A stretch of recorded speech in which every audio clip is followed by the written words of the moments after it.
The executive's perfect wife. The vengeance of a pregnant woman. Stop scrolling. Are you absolutely certain you know the difference between true love and the ultimate betrayal? Like and subscribe right now, because the story you are about to read will shatter every fiber of your trust. Prepare for the impact. This isn't just a breakup, it's a meticulously planned execution. Hit the notification bell so you don't miss the final, shocking conclusion. The void in the penthouse sky. The silence in the sprawling Manhattan triplex penthouse hit Mr. Alexander Thorne first. Not the peaceful quiet of a late morning, but a chilling, hollow void that clung to the air like a shroud. "Eleanor!" he called out, but only the echo of his own voice answered. On the impeccably made king-size bed, where his wife, 7 months pregnant, should have been sleeping, lay a single, crisp, cream-colored envelope. Her name wasn't on it. His was. Inside, the letter didn't scream or accuse. It was far worse. It was calm, precise, and utterly devastating. It spoke of a truth she could no longer conceal, and a future he had just irrevocably lost. Mrs. Eleanor Thorne was gone, and Alex was about to discover that her disappearance wasn't an act of weakness, but the opening move in a war he never saw coming. Tutu, the Gilded Cage, the Thorne penthouse, situated 50 stories above the glittering expanse of New York City's Central Park, was a testament to a life lived literally and figuratively above the clouds. Its floor-to-ceiling windows framed a metropolis that seemed to worship at their feet. For Eleanor, it was a beautiful cage, exquisitely decorated with museum-quality contemporary art, custom Italian furniture, and the suffocating weight of isolation. At 7 months pregnant, Eleanor moved through the opulent space with a soft grace that belied the subtle anxiety in her eyes. She often stood by the massive windows, one hand resting protectively over her swollen belly, watching the anonymous, tiny people below hurry on their way. Everyone seemed to be heading somewhere with purpose. She, in contrast, was simply waiting for her husband, Alexander, to return home. Waiting for their baby, a boy she had already named Ethan, to arrive. Waiting for the life she'd been promised to finally feel real.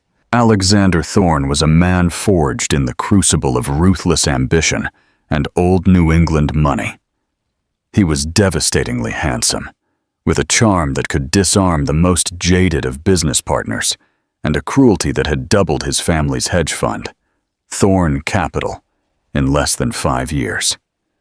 When he married Eleanor, warm-hearted landscape architect with a gentle smile and a genuine soul, the society pages called it a fairy tale. He was the prince, and she the beautiful, sweet lady who had captured his heart. But fairy tales, Eleanor was learning, were often best read from a distance. The man she'd fallen in love with, the one who quoted Frost on their first date in the Metropolitan Museum, the one who held her hand through a sudden storm because he knew she was afraid, was turning into a ghost. He was present in body, but perpetually absent in spirit. His mind was elsewhere. His phone was a permanent extension of his hand, vibrating with texts he concealed and calls he took in his study, the door firmly locked. "It's the merger, darling," he'd say, his voice a soft balm, meant to soothe any suspicion. "It's a monster. Just a few more weeks of this, I promise. Then it's just you, me, and our little Ethan." Eleanor wanted to believe him. She clung to those words, repeating them to herself like a mantra. She filled her days with prenatal Pilates, designing the nursery in soft tones of sage and ivory, and reading parenting books until the words blurred. She was building a nest, adorning it with all the love and hope she possessed, praying it would be enough to lure the man she married to finally land. 3. The warning and the anniversary. Her best friend, Ms. Clara Vance, a sharp-witted corporate lawyer who saw the world in facts and evidence, was less convinced. A merger doesn't require whispering into a phone at 2 in the morning, Eleanor, Clara had stated during lunch the week before, her gaze penetrating. And it certainly doesn't require buying a new cologne, one that smells suspiciously like something a 20-something model would wear. He's under so much stress, Eleanor defended, though her voice lacked conviction. He's doing this for us, for our family. Clara merely sighed, reaching across the table to squeeze her hand. Just be careful. A man who builds an empire is accustomed to acquisitions. Make sure you aren't one of them. The words stung, because they echoed a terrifying little voice in her own heart. She pushed the doubt away, blaming it on hormones, on the anxieties of a first-time mother. Alex still had his moments of tenderness.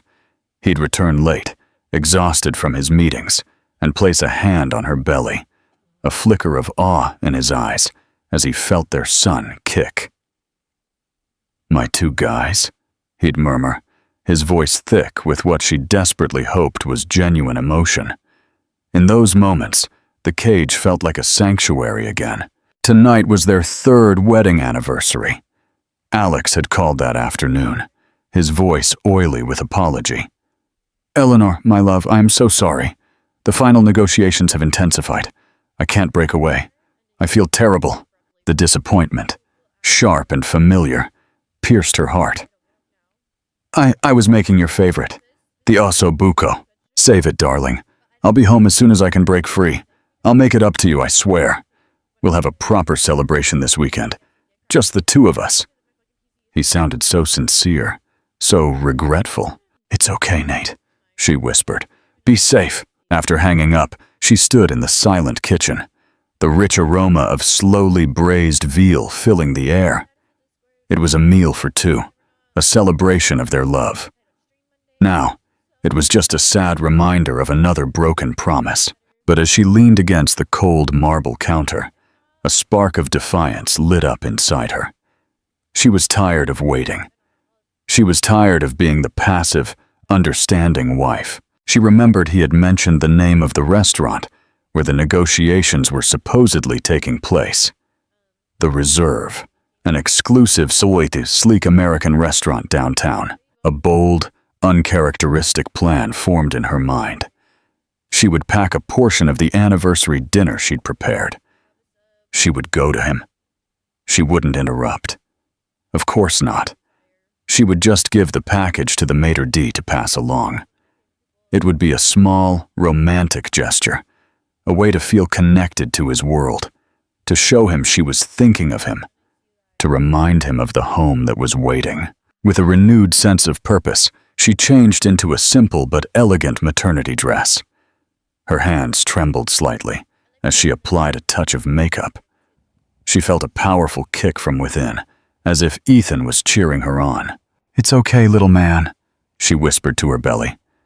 "Mommy is just going to see Daddy." She carefully packed a container of the tender osso buco and a side of saffron risotto, with a handwritten note tucked inside. "Couldn't let our anniversary pass without you tasting this. I love you." As the elevator descended, bringing her down from her isolated world in the sky, she felt a rush of nervous excitement. She was stepping out of her cage, if only for an hour. She was taking control. The city lights blurred past the taxi windows, each one a small star in a galaxy she was finally rejoining.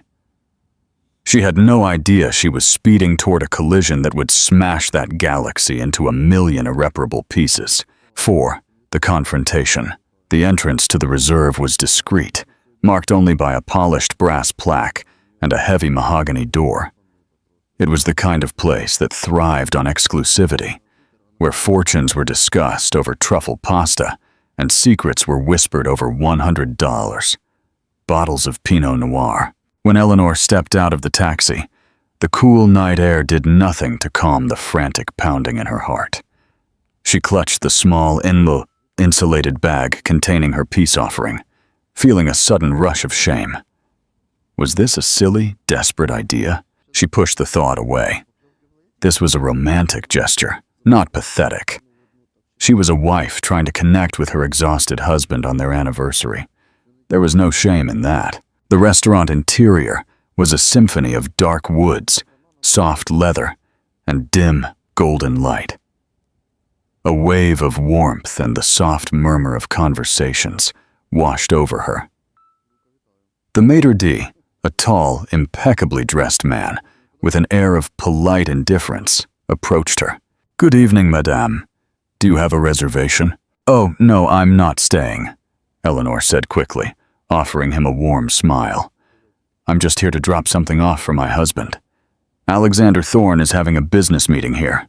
The maitre d's expression flickered a fraction of a second, a subtle shift from professional courtesy to something guarded. "Mr. Thorne? Yes, he is with the merger group," the man confirmed. Eleanor's voice faltered slightly. She didn't even know the name of the company he was supposedly merging with. The realization ran down her spine with a chill. "Of course, one moment." He glanced at a Perkis screen on his podium, frowning slightly. "Mr. Thorne is seated in one of our most private banquettes, toward the back.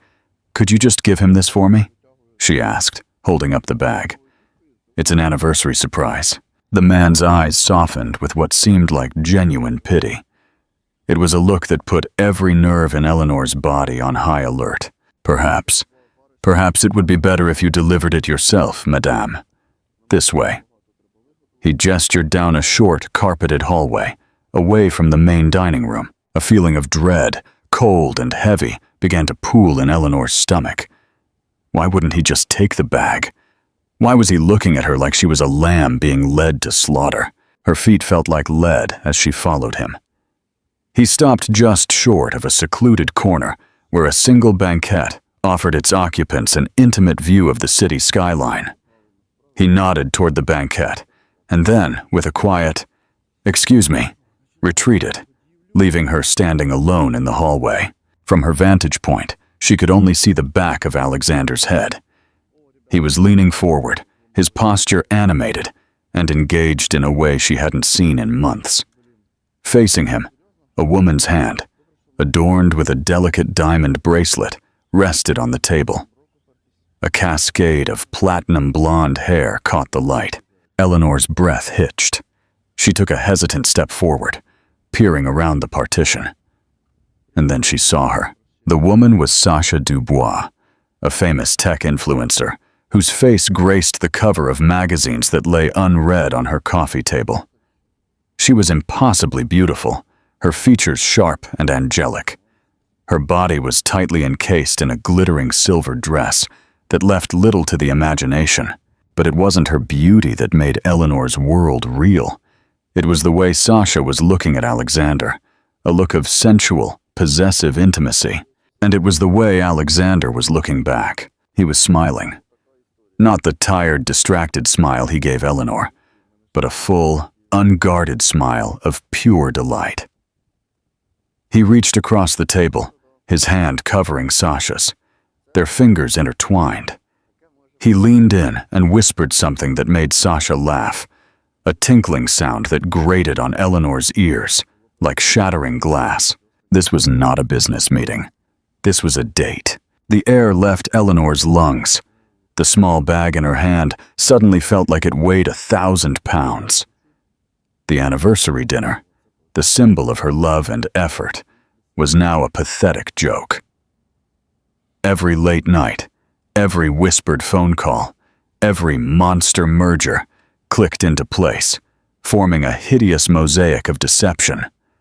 Clara's warnings, her own suppressed doubts, they all came roaring to the surface.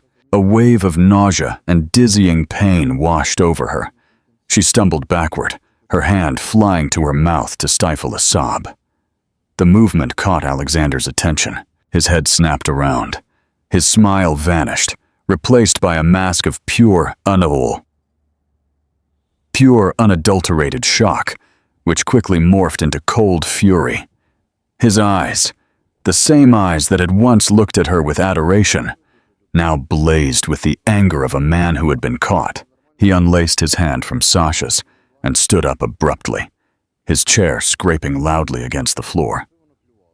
Sasha glanced over her perfectly sculpted face, registering a flash of annoyance, before settling into a smirk of triumphant contempt upon seeing Eleanor, pregnant, heartbroken, and utterly out of place. "Eleanor!" Alex hissed, striding toward her. He grabbed her arm, his grip painfully tight, and dragged her further down the hallway, away from the prying eyes of the other diners. "What the hell are you doing here?" His voice was a low, venomous whisper. There was no concern, no remorse, only rage at being discovered. "It's our anniversary," she choked out the words, which tasted like ash. The bag slipped from her fingers, hitting the plush carpet with a dull thud. "Our anniversary. You think it's appropriate to follow me, to spy on me?" He seethed, his face inches from hers. "You have embarrassed me. You have embarrassed yourself." Tears streamed down Eleanor's face, hot and blurring her vision. "You're here with her, on our anniversary." "This is a business dinner," he lied, the words sounding hollow even to his own ears. "Sasha is the new face of Thorn Capital's lifestyle brand. This is work." Eleanor looked at him, at the man she had promised to love for eternity. She saw not a husband, but a stranger. A cruel, calculating stranger who was insulting her intelligence while her heart broke. From the corner, Sasha's voice drifted to them, tinged with bored amusement. "Nate, darling, is there a problem?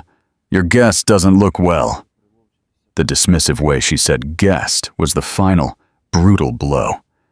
Eleanor was not his wife, not the mother of his child. She was an inconvenience, an interruption. Eleanor looked from Alexander's furious face to the smiling model, and then back again. The fight drained out of her, replaced by a chilling clarity. The cage wasn't just lonely. It was a lie.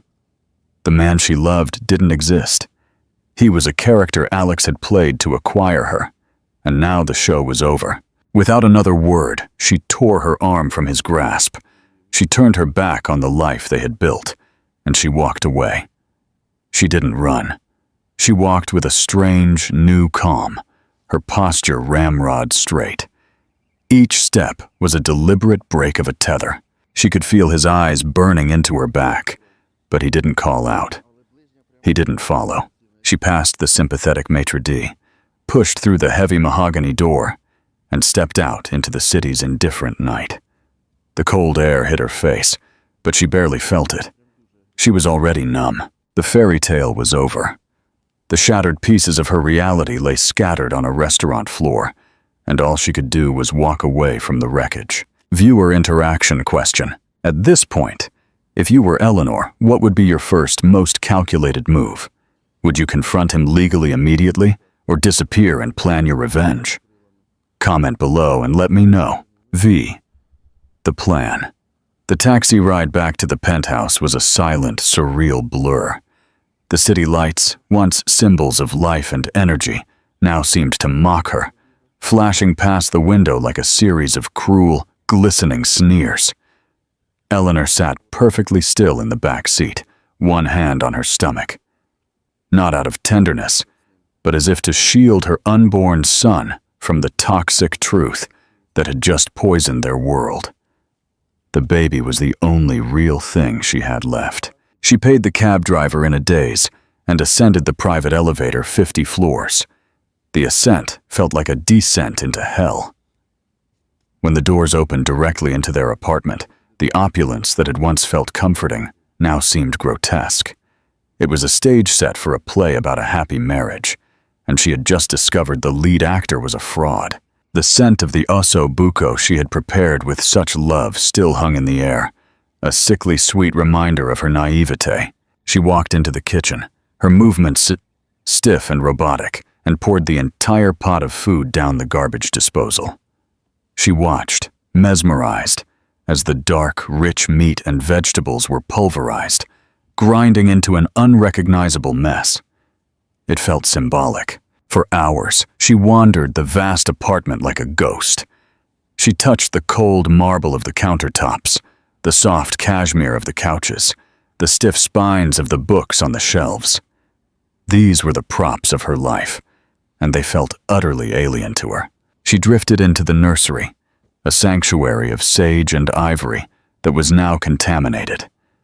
The tiny outfits hanging in the closet, the small rocking horse in the corner, the mural of soft stars on the ceiling. It was all for a boy who would now be born into a broken home. A raw, wrenching sob finally escaped her lips, breaking the suffocating silence. She collapsed onto the floor, leaning against the crib, and she cried. She cried for the man she thought she'd married, for the love she thought they shared, for the future they had stolen. She cried until she was hollowed out, until no tears remained. Only a cold, hard clarity settling deep in her bones. Alex's betrayal wasn't just an affair. It was a fundamental disrespect for her, for their marriage, for their child. His rage at being discovered was more telling than any apology. He wasn't sorry for what he did. He was furious that she had seen him for who he truly was. She couldn't raise a child in this environment of lies and contempt. She couldn't let her son grow up thinking this was what love looked like. A new emotion began to bloom in the desolate landscape of her heart. Not anger, but resolution. An iron, unshakable resolution. She would not be a victim. She would not be the poor, pregnant wife whispered about in the society columns. She would not stay and fight a man with no honor. She would disappear. The plan formed with an astonishing speed and precision she didn't know she possessed. It was as if the shock had burned away all her indecision, leaving only a core of pure, protective instinct. She went to her private study, a small room Alex had always dismissed as her hobby space. She opened a locked drawer of her desk, revealing a passbook for a savings account he didn't know existed. It was an inheritance from her grandmother, a fiercely independent woman who had once told her, "Always have your own garden, dear, a place no one else can touch." Eleanor had kept the account, depositing small amounts from her freelance landscape consulting work over the years. It wasn't a fortune, but it was enough. It was her garden. She packed a single discreet suitcase. Not with the designer clothes of her current life, but with practical things. Comfortable shoes, simple dresses, the worn copy of Pride and Prejudice her mother had given her. She took only one framed picture, an ultrasound of Ethan. She packed her prenatal vitamins and a small folder containing her essential documents. Everything else, the couture gowns, the glittering jewels, the empty trappings of being Mrs. Thorne, she left behind. They were parts of a costume she would never wear again. Finally, she sat at the large mahogany desk in Alexander's study. She pulled out a single sheet of his heavy, monogrammed stationery. Her hand did not shake as she wrote. She poured none of her sorrow onto the page. There would be no accusations, no pleas, no long, tear-soaked explanations. He didn't deserve her pain. She wrote only 3 short sentences. "Alexander, you once told me you could never live in a world without trust. I see now you were only speaking of your own. I am going to find a world where my son can breathe the truth." She did not sign it with love. She did not sign it at all. She walked into their master bedroom. The king-size bed, with its 1,000 thread-count sheets, looked vast and empty. She placed the folded letter right in the center of his pillow. It was a stark, white flag of surrender, in a war he didn't even know she was fighting. With one last look around the penthouse that was no longer her home, Eleanor Thorne headed for the service elevator. Small suitcase in hand, she rode it down to the ground floor, exiting not into the grand, guarded lobby, but onto a quiet side alley. She slipped into the pre-dawn darkness of the city, melting into the shadows like a ghost, leaving behind a life that had been nothing but a beautiful, gilded lie. Subscribe now to see what happens next. Don't miss the part where she completely dismantles his empire. 6. The clock starts ticking. Hours later, Alexander returned. He was still seething, replaying the disastrous scene at the restaurant. Sasha had been furious. accusing him of being careless. He had spent the last hours placating her with promises of a trip to Miami and a new diamond necklace. He strode into the penthouse, expecting a confrontation, ready to unleash a torrent of blame and manipulation on Eleanor for her hysterical behavior. But the apartment was silent. "Eleanor," he called out, a thread of irritation in his voice. "We need to talk."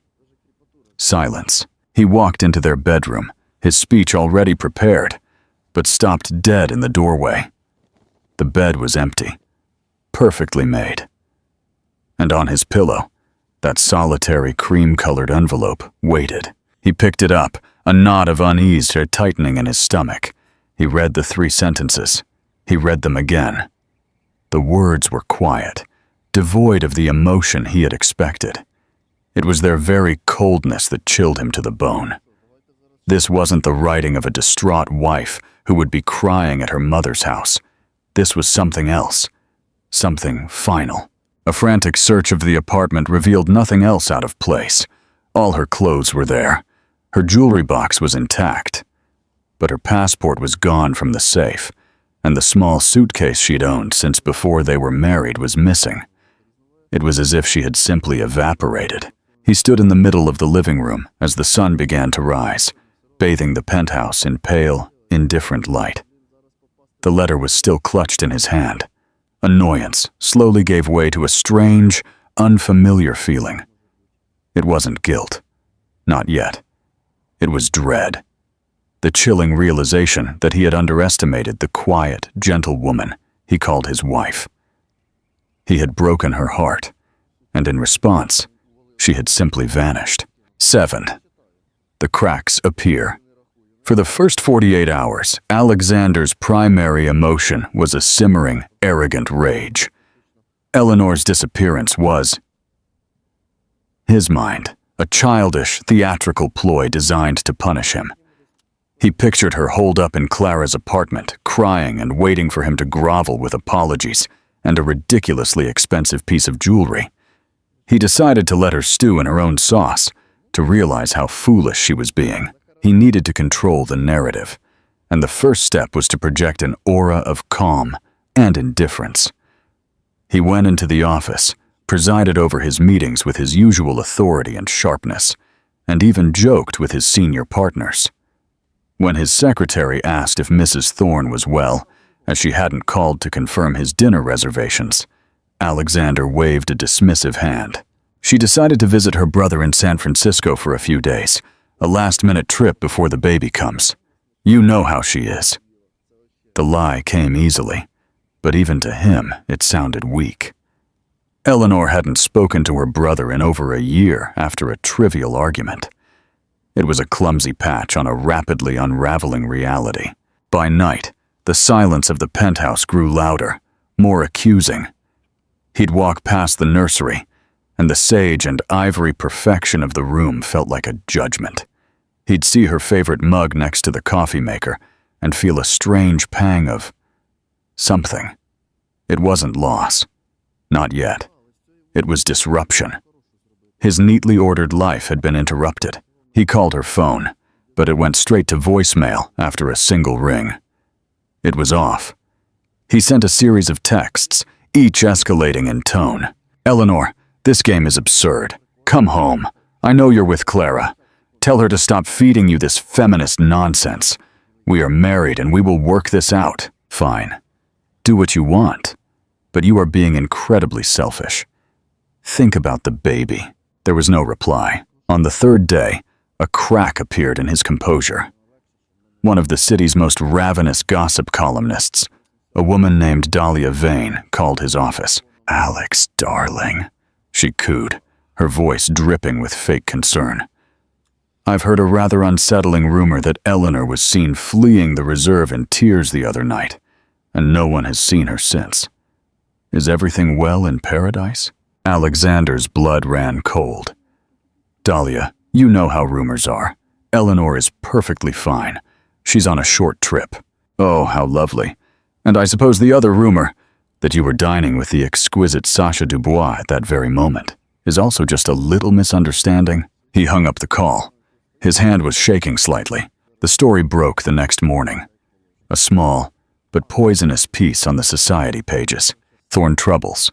Is the fairy tale over? Billionaire magnate Alexander Thorne was seen in a cozy tête-à-tête with model Sasha Dubois on his anniversary, while his wife Eleanor, 7 months pregnant, has allegedly gone on a trip. Sources say Mrs. Thorne has been uncontactable for days. Has the fairy tale turned sour? The article was like a lit match thrown into a room full of gasoline. The calls started immediately. His mother, a formidable matriarch concerned only with the family's public image, was apoplectic. Alexander, what is the meaning of this? A missing pregnant wife? A model? Have you lost your mind? Find your wife and fix this before it tarnishes the Thorne name. His business partners were more subdued, but equally concerned.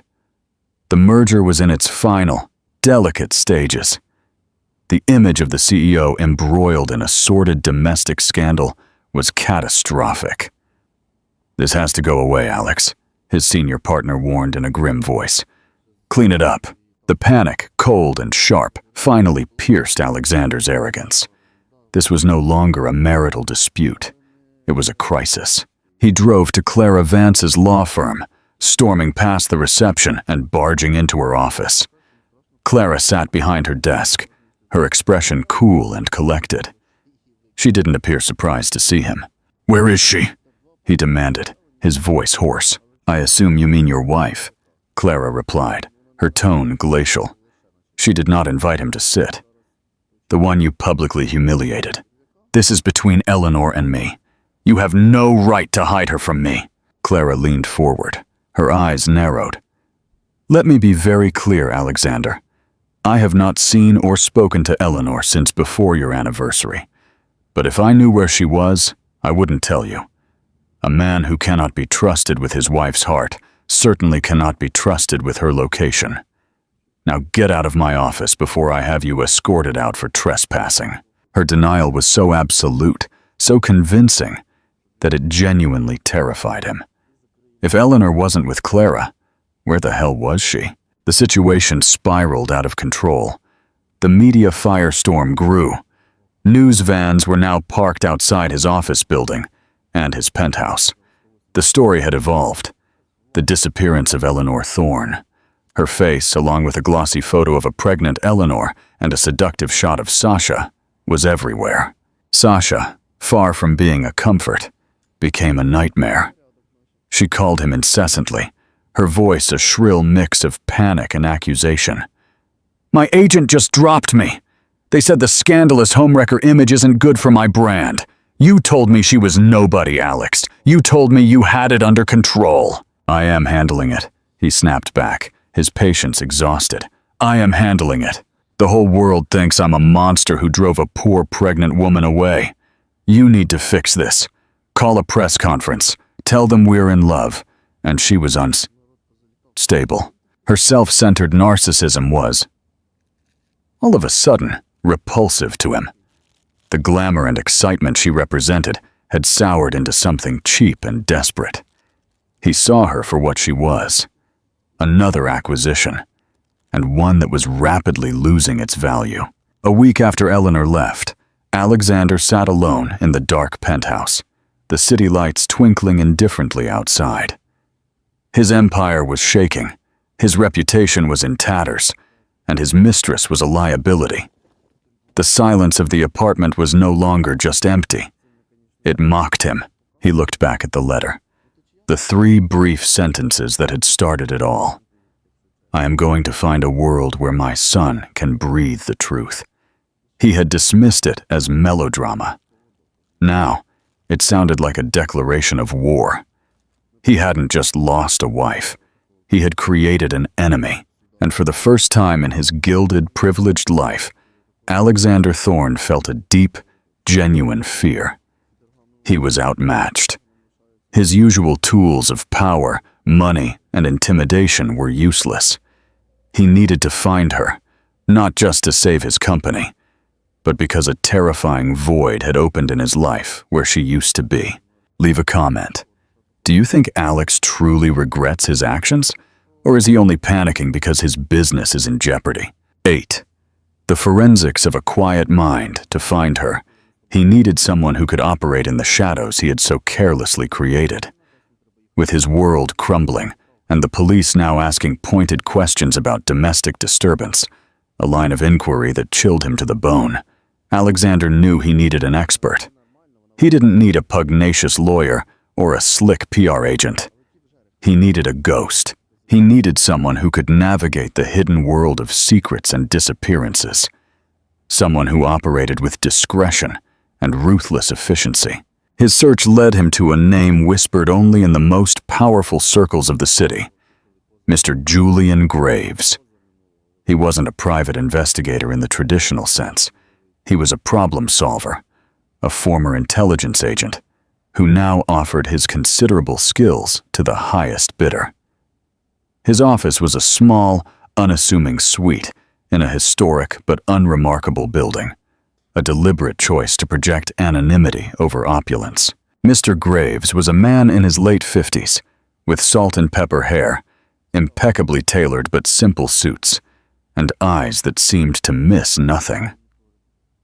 He listened to Alexander's frantic, self-serving account of events without interruption, his hands folded on the uncluttered surface of his desk. When Alexander finished, Graves remained silent for a long moment. "You have lied to the police, to the media, and to your business partners," Graves stated, his voice quiet and even. It wasn't an accusation. It was an observation. "You will now tell me the truth, every detail. My job is impossible when built upon a foundation of deceit." Stripped of his usual power, Alexander found himself confessing everything. The affair with Sasha, the confrontation at the restaurant, his cruel words, the chilling finality of Eleanor's letter. He painted a picture of Eleanor as a gentle, modest, and emotionally fragile woman. "She couldn't have done this alone," Alexander insisted. "She's not capable. Someone must be helping her, manipulating her." Graves's expression remained unreadable. "Assumptions are the enemy of discovery, Mr. Thorne. You have assumed your wife is weak. Let us operate on evidence instead." Graves's investigation began not with a search for Eleanor, but with a forensic deconstruction of her life. He wasn't looking for a damsel in distress. He was looking for a strategist. He accessed financial records, phone logs, and email accounts Alexander didn't even know Eleanor possessed. Slowly, a portrait of an entirely different woman began to emerge. "Your wife was not idle, Mr. Thorne," Graves reported a week later, sliding a thin file across his desk. "For the past 6 months, she has been methodically moving small sums of money from your joint accounts, amounts small enough to go unnoticed by you, into a private trust. The total exceeds $300,000. Alexander stared blankly. "That's impossible. She never handled the finances." She also liquidated a small stock portfolio she inherited from her grandmother 3 weeks before she disappeared. Graves continued, his voice impassive. "And she made a single, significant withdrawal from that private account the morning of her disappearance. $50,000 in cash." The image of a weeping, hysterical woman evaporated, replaced by that of a calculating planner. The disappearance was not a spontaneous act of heartbreak. It was a premeditated escape.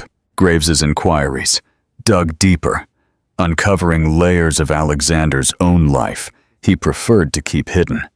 The investigator found evidence of other indiscretions, a pattern of behavior with women that bordered on predatory. More alarming, he flagged several of Alexander's recent business dealings. "This merger you are so concerned about," Graves said, his gaze sharp. "The one with Omnicorp. My sources tell me there are irregularities, whispers of inflated valuations from shell company assets, things the SEC would find very interesting." "They are baseless rumors," Alexander snapped, a new wave of panic rising in his throat. "Perhaps," Graves conceded, "but what is interesting is your wife's search history on her personal laptop, which you overlooked in her study. In the weeks leading up to her departure, she wasn't just looking up nursery furniture. She was searching for forensic accounting, whistleblower protection, and the names of several prominent white-collar crime attorneys, including notably Clara Vance, who specializes precisely in that field. The room seemed to shrink around Alexander. A deep, nauseating chill ran through him. Eleanor's departure wasn't just about the affair. That was merely the catalyst. She had been investigating. She had found something.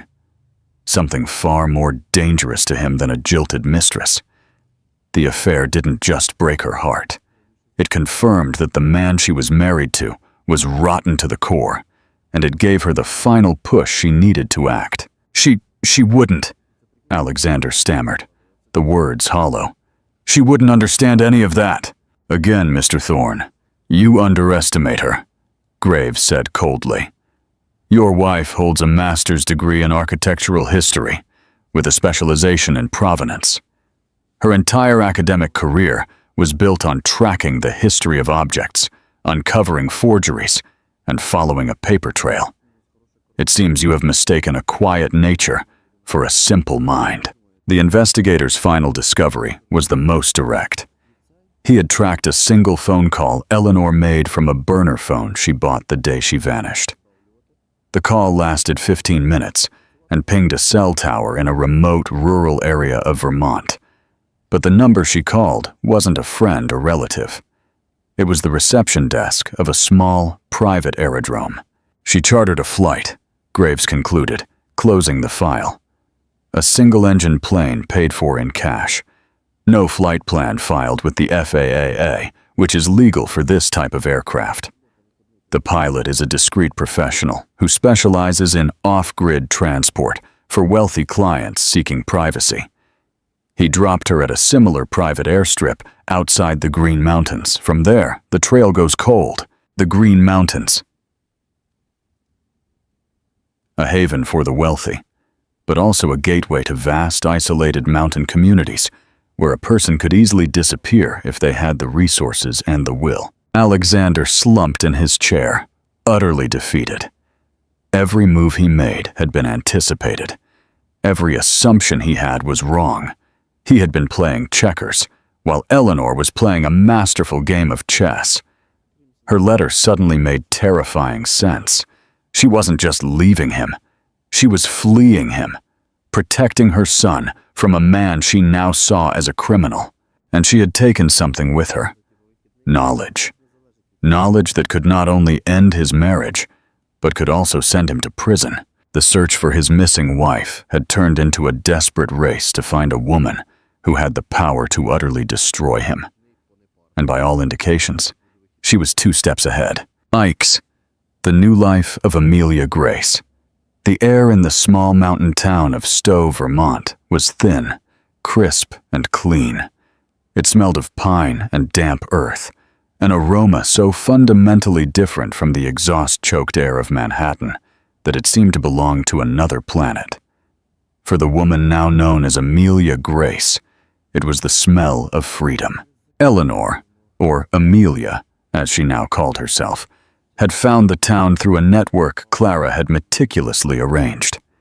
It was a town nestled deep in the Green Mountains, a place for people who didn't want to be found. Here, she wasn't the millionaire's missing wife. She was a quiet, pregnant widow who had moved west to escape painful memories and start anew. The townspeople, rough-hewn and self-reliant, respected privacy. They offered quiet smiles and nods, but asked no prying questions. Her new home was a rustic log cabin on a few acres of land, with a burbling creek nearby and a breathtaking view of the snow-capped peaks. It was a world away from the sterile, glass-walled penthouse. Here, the floors were warm, knotty wood. The furniture was comfortable and worn, and the silence was peaceful, not oppressive. The first few weeks were a whirlwind of settling in and decompressing from the trauma of her escape. There were nights she woke up screaming. The image of Alex's furious face and Sasha's mocking smile burned into her memory. But with every sunrise that painted the mountains in shades of rose and gold, the ghosts of her past life began to fade. She hadn't done it alone. Clara Vance had been her silent partner, her lifeline. Weeks before the confrontation, when Eleanor's suspicions about Alexander's business dealings had solidified into terrifying certainty, she had contacted her old friend. "I think he's a criminal, Clara," Eleanor had confessed, her voice trembling over a secure, encrypted line. "And I think I'm in danger, not physically, but my entire life is built on a lie. If I confront him, he'll crush me." Clara, ever the strategist, had immediately switched into action mode. "Then we don't confront. We escape, we gather evidence, we create a new identity, and we build you a fortress. When the time is right, you won't be confronting him. You'll be dismantling him." Together, they had planned every detail. Clara arranged the burner phones, the private charter flight, the purchase of the cabin through a blind trust, and the creation of Eleanor's new identity. Eleanor's role had been to play the part of the unsuspecting wife, all while discreetly downloading incriminating files from Alexander's home server. Files detailing offshore accounts, fraudulent invoices, and communications clearly delineating his intent to defraud his new business partners.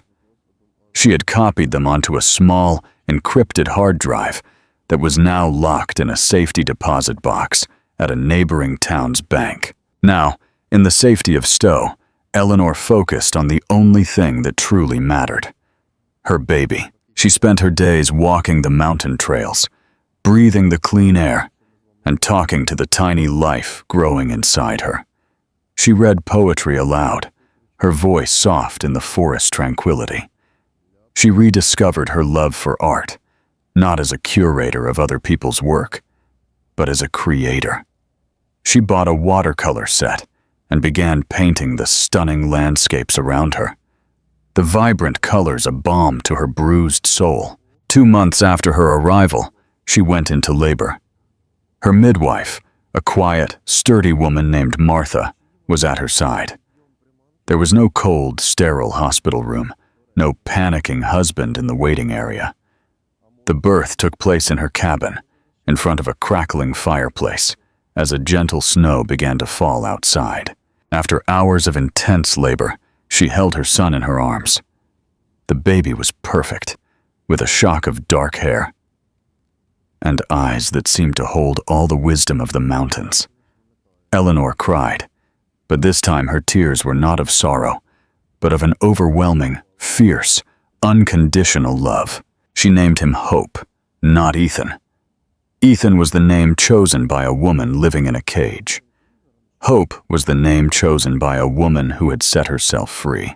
"Hello, Hope," she whispered, her voice thick with emotion as she kissed her son's forehead. "It's just you and me. We're going to be okay." Motherhood consumed her. It healed her. Caring for Hope gave her a profound sense of purpose. Her life with Alexander had always lacked. She was no longer just Eleanor Thorne, the wife. She was Amelia Grace, Hope's mother. It was a title that felt more real and more valuable than any other. She kept in weekly contact with Clara via encrypted email. Clara kept her updated on the storm she had left behind. Alexander's public image was in tatters.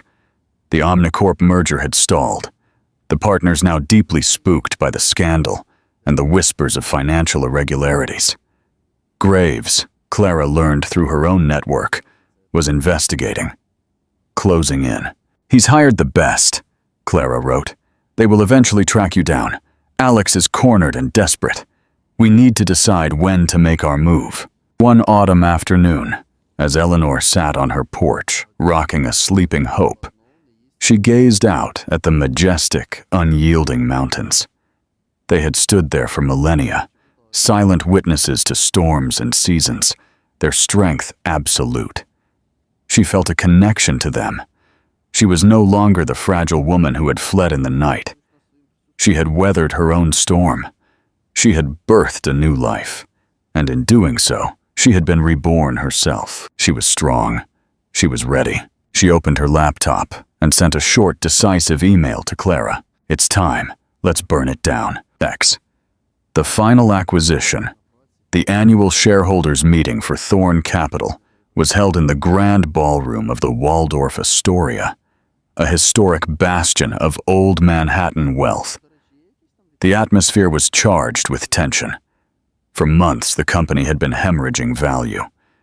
The failed Omnicorp merger, coupled with the ongoing scandal of the CEO's missing wife and the growing rumors of an imminent SEC investigation, had created a perfect storm of panic among investors.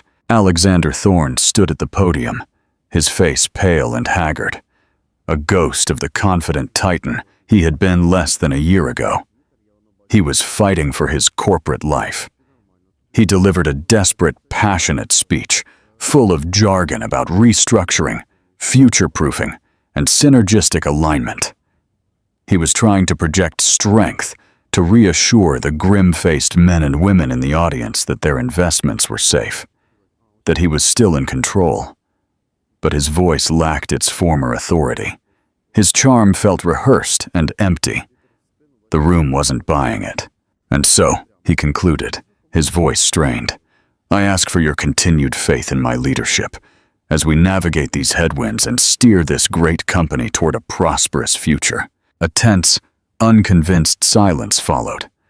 The chairman of the board, a severe man named Mr. Victor Sterling, was about to open the floor for questions Alex knew would be brutal, when the massive double doors at the back of the ballroom flew open. Every head snapped around. A wave of gasps and whispers swept through the room like wildfire. Framed in the doorway stood two women. The first was Clara Vance, her expression sharp and commanding. But it was the woman beside her who left the room in absolute silence. It was Eleanor, but this was not the Eleanor anyone remembered. The soft, sweet wife was gone. In her place was a woman of astonishing poise and power. She wore a tailored, dark navy suit that was discreet but undeniably expensive. Her hair was styled in a sleek, professional cut. Her face, free of the tormented anxiety that had once clouded it, was calm and resolute. She radiated a confidence more potent than any of Alexander's grandstanding speeches. In her arms, she held a beautiful, bright-eyed infant. Alexander stared, the blood freezing in his veins. He felt as though he was seeing a ghost, a vengeful, impeccably dressed ghost. His mouth went dry. All the air seemed to have been sucked out of the room. With slow, deliberate steps, Eleanor and Clara walked down the center aisle, the click of their heels the only sound in the cavernous ballroom. The shareholders parted before them as if they were royalty. Eleanor's eyes were locked on Alexander, her gaze steady and unwavering. It was not a look of hatred or pain. It was the cold, distant stare of a victor observing her defeated foe. They stopped directly in front of the podium. Eleanor adjusted the baby in her arms, her movements gentle and maternal. Victor Sterling, the chairman, was the first to regain his voice, though it was tight with shock. "Eleanor, Mrs. Thorn, my God, is that you?" "It is me, Victor," Eleanor replied, her voice clear and firm, amplified by the microphone Alexander had just used. It resonated into every corner of the room. "Though I will be reclaiming my maiden name, Ashford. Please call me Ms. E.V. Ashford." Alexander finally found his voice, a desperate, strangled whisper. "Eleanor, where have you been? I've been worried sick. I hired people. I've been looking everywhere." Eleanor offered a small, humorless smile. "Yes, I know. Mr. Graves is quite good at his job. But I wasn't lost, Alexander. I was preparing." She shifted her attention from her stunned husband to the board and the assembled shareholders. "I apologize for this interruption," her voice rang out with authority, "but I am here today as the mother of Hope Ashford, who, through my marital agreement and her paternal lineage, is a significant shareholder in this company, and I am here as a whistleblower." A collective gasp swept the room. The word whistleblower was like a death knell. Clara Vance stepped forward, opening a leather briefcase. "My client, Ms. Ashford, holds irrefutable proof that Mr. Thorne has been, for the past 2 years, involved in a systematic scheme to defraud this company and its shareholders." She began to distribute thin, neatly bound dossiers to the stunned board members.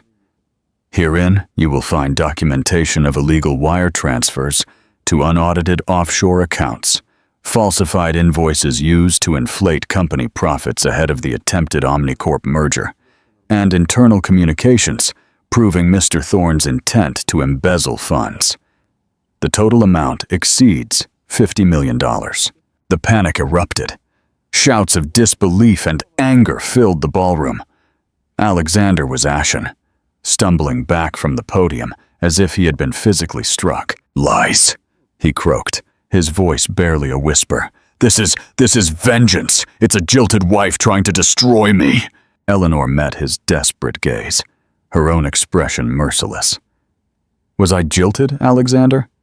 "Yes, but this is not about revenge for a broken heart. This is about justice for your crimes. This is about protecting my son's legacy from the man who was willing to steal it." She adjusted Hope in her arms, and for the first time her voice softened as she looked at her son. "You built an empire on lies," she said, her eyes returning to his, now hard as diamonds. "And I am here to ensure that my son's future is built on the truth." Her entry was not just a return. It was a coup d'etat.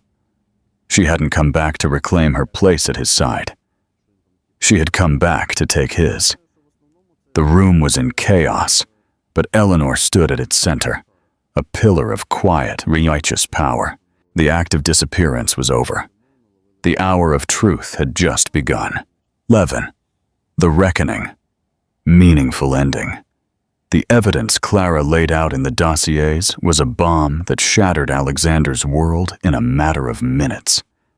The ballroom erupted as board members saw undeniable proof of his crimes. His desperate claims of a jilted wife's revenge were useless against the cold, hard facts of his own emails and offshore accounts. Alexander, his face a mask of disbelief, lunged at Eleanor. "You've destroyed everything!" he yelled, his voice raw with fury. Before he could reach her, security guards intercepted him, restraining the disgraced CEO as he struggled and cursed. Eleanor looked at the shell of the man she had married. Her heart held only a calm, definitive resolution. "You destroyed it, Alexander." Her voice cut through his rage. "I just turned on the lights." With that, she turned her back and walked out of the ballroom with her son and her attorney, leaving the chaos behind. Her departure was followed by the swift arrival of federal agents. Alexander was arrested on the spot, his fall as public and humiliating as he had always feared. The consequences were absolute. Convicted on multiple counts of fraud and embezzlement, Alexander was sentenced to a lengthy prison term, stripped of his assets and his power. The Thorne Capital Board, in an effort to save the company, appointed Eleanor, now Ms. Ashford, to an advisory position, trusting her integrity to restore faith in the business. A year later, Eleanor stood in her bright, sunny condo, overlooking a park in Boston. Her paintings filled the walls with color, and her son, Hope, took his happy first steps across the wooden floor. She was not a wife who had disappeared, but a woman who had found herself. She had escaped the gilded cage, and, in doing so, had built a true home, a life founded not on wealth, but on the unshakable foundation of truth and love. What an incredible journey of strength and resilience. Eleanor's story is a powerful reminder that the deepest betrayals can often ignite the fiercest transformations. She turned her pain not into despair, but into a meticulously planned pursuit of justice, proving that true power is not about wealth or status, but about integrity, courage, and an unwavering love for her child. She didn't just escape a toxic marriage. She dismantled an empire of lies to build a future based on the truth. If her story of triumph moved you, please take a moment to show your support. Like this video to let us know you enjoyed it. Share this video with someone who loves a story of ultimate karma and empowerment. Don't forget to subscribe and turn on notifications so you don't miss our next gripping story. Thank you for listening, and we'll see you in the next story.